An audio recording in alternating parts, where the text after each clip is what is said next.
شروع اللہ کے نام سے جو بڑا مہربان نہایت رحم والا ہے۔ جب سورج لپیٹ لیا جائے گا اور جب تارے بے نور ہو جائیں گے اور جب پہاڑ چلائے جائیں گے اور جب بیانے والی اونٹنیاں بیکار ہو جائیں گی اور جب وحشی جانور جمع کیے جائیں گے اور جب دریا آگ ہو جائیں گے اور جب روحیں بدنوں سے ملا دی جائیں گی اور جب اس لڑکی سے جو زندہ دفنا دی گئی ہو پوچھا جائے گا کہ وہ کس گناہ پر مار دی گئی، اور جب عملوں کے دفتر کھولے جائیں گے اور جب آسمان کی کھال کھینچ لی جائے گی اور جب دوزخ کی آگ بھڑکائی جائے گی اور بہشت جب قریب لائی جائے گی، تب ہر شخص معلوم کر لے گا کہ وہ کیا لے کر آیا ہے۔ ہم کو ان ستاروں کی قسم جو پیچھے ہٹ جاتے ہیں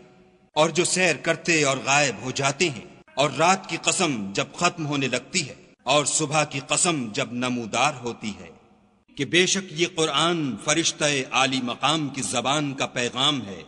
جو صاحب قوت مالک عرش کے ہاں اونچے درجے والا سردار اور امانت دار ہے۔ اور مکے والو، تمہارے رفیق یعنی محمد صلی اللہ علیہ وآلہ وسلم دیوانے نہیں ہیں،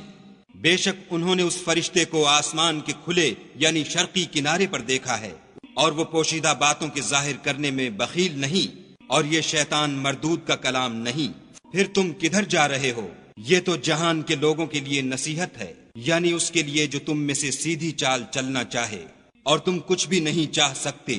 مگر وہی جو خدائے رب العالمین چاہے۔